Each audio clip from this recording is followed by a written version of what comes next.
Iran America जंग में बरतानिया की एंट्री, अमरीकी जहाज़ आबना हरमज़ से वापस जाएंगे और यूरोपियन जहाज़ आबना हरमज़ पे आएंगे। जब यूरोपियन जहाज़ आबना हरमज़ पे आएंगे तो क्या होगा? क्या ईरान इन जहाज़ों पर हमले करेगा? सारी सूरत हाल के बारे में आमिर रज़ा से बात करते हैं। आमिर भाई, एक ख़बर सामने आई है कि अब बरतानिया भी जनाब आ गया है इस जंग के अंदर, बरतानवी जहाज़ आ रहे हैं और अमरीकी जहाज़ वापस चले जाएंगे, क्या होगा? देखिए, पहली बात तो ये है कि बिल्कुल आपने सही लफ्ज़ बोला कि जो बरतानवी जहाज़ हैं वो आएंगे और अमेरिका जाएगा। ये है वो पॉइंट जिस पॉइंट पर बात होनी है, क्योंकि 40 ममालिक के वज़रा ख़ारजा ने आबने हरमज़ को डिस्कस किया है। आबने हरमज़ पर कब्ज़ा अमेरिका का अल्टीमेट गोल था। ये पहले दिन से हम ये 28 फरवरी से पहले हाँ आप जी, बिल्कुल। निकाल लें हमारे व्लॉग, मैंने उसमें ये बात कही थी, ये टॉल लेने के लिए आया हाँ जी, है। बिल्कुल। ये चाहता ये है कि ईरान हो या मुत्तहिदा अरब अमारात हो, कोई भी आपने हरमज़ को इस्तेमाल करे तो तजारत के लिए तो उसको टॉल जो है वो अमेरिका को देना पड़े। ये बड़ी शिकस्त है कि ईरान खड़ा हो गया और ईरान ने ना सिर्फ इनको शिकस्त दी बल्कि उसने आपने हरमज़ में अपनी बरूदी सुरंगों से आज के दिन तक जो है दहशत फैला रखी है। और ये दहशत जो है आपको मज़ीद नज़र भी आएगी। बरतानिया, फ़्रांस, दो ममालिक ऐसे हैं जिन्होंने पूरे यूरोपियन कंट्रीज़ को इकट्ठा किया है, क्योंकि वो भी इसी आपने हरमज़ के बंद होने से जो है तेल की कीमतों और महंगाई से तंग है। पूरा यूरोप इस वक्त चीखो पुकार कर रहा है। उन्होंने कहा है कि हमें अमेरिका से कहना चाहिए कि भाई आप यहाँ से गुड बाय हों, टाटा हो जाएं, हम आएंगे, हम यहाँ बरूदी सुरंगें भी साफ़ करेंगे और आने वालों को तहफ़्फ़ुज़ भी देंगे। जो अमेरिका प्लान लेकर आया था वही प्लान यूरोपियन यूनियन अब अपने जहाज़ों के ज़रिए जो है आपने हरमज़ पर बनाना चाहती है। लेकिन इसमें एक चीज़ होगी कि ईरान अपना हिस्सा लेगा और ये यूरोपियन जहाज़ जिनका ख़र्चा होगा, जो कि इस बरूदी सुरंगें भी साफ़ करेंगे, जो यहाँ पे आने वाले तजारती जहाज़ों को हिफाजत का ज़िम्मा भी लेंगे, उनको इंश्योर्ड भी करेंगे और ये ईरान के साथ मिलकर काम करेंगे। इस नुक्ते पर अमेरिका और यूरोप आमने सामने आने वाले हैं। सही। ये वो नुक्ता है जो उसको अमेरिका छोड़ेगा नहीं, क्योंकि अमेरिका आपने हरमज़ में हज़ीमत का सामना कर रहा है। उसको ना सिर्फ अपने मुल्क के अंदर बल्कि बैरूनी दुनिया में भी जो है लान तान की जा रही है, अगर अल्फाज इस्तेमाल किए जाएँ। और दूसरा उसका नुकसान उसकी सेनेट के अंदर पहुंच गया है। पेंटागन को जो है वो समझा जा रहा है कि ये दुनिया में हुक्मरानी के काबिल नहीं रहा, यानी पेंटागन की अपनी हैसियत भी जो है बिल्कुल। वो ख़त्म होती जा रही है। नंबर 1 से नंबर 3 पर हाँ, एक सुपर सुपर पावर पावर के क्या गुब्बारे से हवा निकल गई हवा है। निकल गई।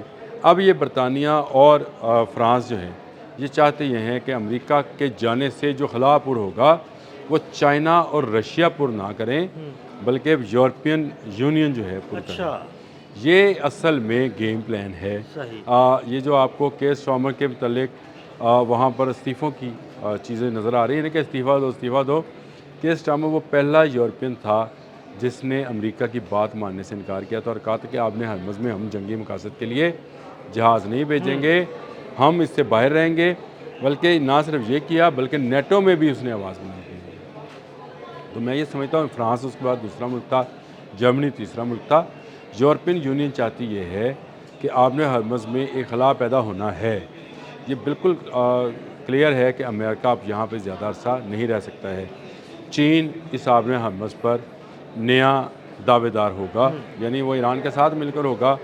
तो यूरोपियन यूनियन ने एक नया कुशन निकाला है कि अगर अमेरिका इस बात को तस्लीम कर ले कि चीन नहीं, अमेरिका नहीं, तो फिर यूरोपियन यूनियन, यानी ये 40 ममालिक के वज़रा ख़ारजा ने मिलकर जो वर्चुअल एक मीटिंग की है, उसके अंदर ये फ़ैसला हुआ कि बरतानिया के, क्योंकि बरतानिया के पास वाकई बरूदी सुरंगें साफ़ करने वाला बेहतरीन सिस्टम मौजूद है। इस वक्त सही। दुनिया में शायद समंदरों के अंदर सबसे, इसीलिए यूके मेरी टाइम है ना, हाँ जी। बरतानिया एक लंबे अरसे से समुद्र पर हुक्मरानी करता चला आया, इसलिए पूरी दुनिया पे हुक्मरान भी रहा है अमेरिका समेत। इसलिए अब वो ये चाहते हैं कि ये बरतानिया को रोल दिया जाए। बरतानिया ना सिर्फ बरूदी सुरंगें साफ़ करे, लेकिन उससे पहले अमेरिका ये तस्लीम करे कि जंग ख़त्म है, अमेरिका अपने जंगी जहाज़ जो है यहाँ से लेकर ले निकल जाए और हम अपने जंगी जहाज़, अपनी जो बरूदी सुरंगें साफ़ करने वाली कश्तियाँ हैं उनको इंस्टॉल करें, ईरान की मदद करें। ये सारा सिलसिला जो है आपने हरमज़ का तजारत का, इसको दोबारा से कंटिन्यू करें और इसमें ईरान का जो हिस्सा बनता है, जो उसका नुकसान है اس کو کس طرح سے پورا کیا جائے گا. دیکھیں امریکہ کو شکست ایک دن ماننی ہے, آج ماننے یا کل ماننے پرسوں ماننے, ایٹمی جنگ نہ ہو.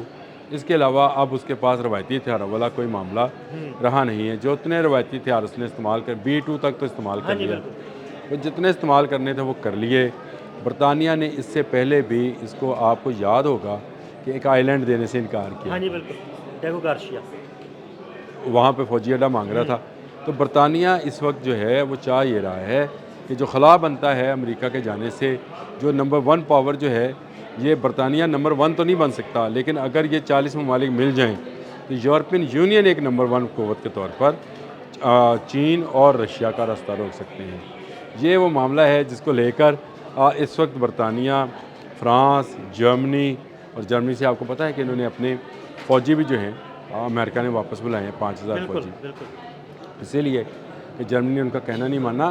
اور یورپین یونین کے متعلق ڈونلڈ ٹرمپ جس طرح کے خیالات رکھتے ہیں, میں یہ سمجھتا ہوں کہ ڈونلڈ ٹرمپ اگر اپنی اسی پالیسی پر گامزن رہے اور اگلے سال 2 سال 3 سال یہ حکمران رہے, تو اس کے بعد امریکہ اکیلا رہ جائے گا. امریکہ کا ساتھ دینے والا کوئی ملک نہیں رہے گا. مڈل ایسٹ بھی اس کے ہاتھ سے نکل رہا ہے اور یورپ بھی اس کے ہاتھ سے نکل جائے گا. یہ ایک بڑی شکست امریکہ کو سامنے نظر آ رہی ہے. دیکھیں جنگی طور پر مثال دینے کے لیے صرف بیان کر رہا ہوں, اگر جنگ کا ذکر کیا جائے تو آپ کو نظر آتا ہے کہ یزید کی فوجوں نے جنگ جیتی تھی. فتح کس نے لی تھی؟ امام حسین. بالکل بالکل, یہ بالکل وہی معاملہ ہے. جنگ تو ایران سے جیت سکتا تھا امریکہ, فتح ایران کی ہونی تھی کیونکہ ایران ڈٹ گیا ہے. یہ وہی معاملہ ہے. اسی معاملے میں آپ کو نظر آ رہا ہے کہ باقی قوتوں کو اب سمجھ آ گئی کہ امریکہ گون ود دا ونڈ ہے, امریکہ جا رہا ہے, خلا ہونا ہے پر. چین کرے گا, رشیا کرے گا, یا یورپین یونین کرے گی, اس کی جنگ ہے. امریکہ اپنی شکست جو ہے اپنے سامنے دیکھتے ہوئے بھی اگر آنکھیں بند کر رہا ہے, تو میں یہ سمجھتا ہوں کہ اس کو جو ہے یہ نہیں کرنا چاہیے. اس کو یہ چاہیے کہ اپنی شکست کو تسلیم کرے اور خاموشی کے ساتھ جا کر امریکہ میں بیٹھے. 12,000 کلومیٹر دور آ کر اس کو کسی قسم کی کوئی ایڈونچر کرنے کی ضرورت نہیں ہے. فتح ایران نے حاصل کر لی ہے, اور یہ فتح جنگی بھی ہے اور اخلاقی بھی ہے, دونوں طرح کی ہے. اب جو خلا پر ہوگا مڈل ایسٹ میں, وہ کون پر کرے گا, اس کی جنگ ہے. اس میں امریکہ آؤٹ ہے. یورپین یونین, چین اور رشیا جو ہے اس وقت اس پر برسر پیکار ہیں. ابھی یہ ذرا سفارتی سطح پہ ہے. آنے والے دنوں میں یہ حلا کیسے کون پر کرے گا, اس کے معاملات بھی طے کر لیے جائیں گے. ہو سکتا ہے کہ یورپین یونین عقل مندی کا مظاہرہ کرے اور چین کو اپنا پارٹنر بنا لے. ہو سکتا ہے کہ وہ عقل مندی کا مظاہرہ کرے. رشیا جو کہ ان کا پہلے بھی پارٹنر ہے, رشیا یورپ میں بھی موجود ہے اور ان کو گیس سپلائی بھی کرتا ہے, تو ہو سکتا ہے رشیا آبِ ہرمز میں یورپین یونین کے ساتھ آج شامل ہو. کچھ نہیں کہا جا سکتا, آنے والا وقت بتائے گا. لیکن امریکہ یہاں سے شکست کھا کے جا رہا ہے. اس خلا کو پر کرنے کے لیے یورپین یونین سامنے آئی. بہت شکریہ عامر بھائی. عامر بھائی نے بڑی تفصیل کے ساتھ اس سارے معاملے پر روشنی ڈالی. مزید اپڈیٹس کے لیے ہمیں فالو کرتے رہیں. عدیل احمد اور عامر رضا کو اجازت دیجیے گا. اللہ حافظ.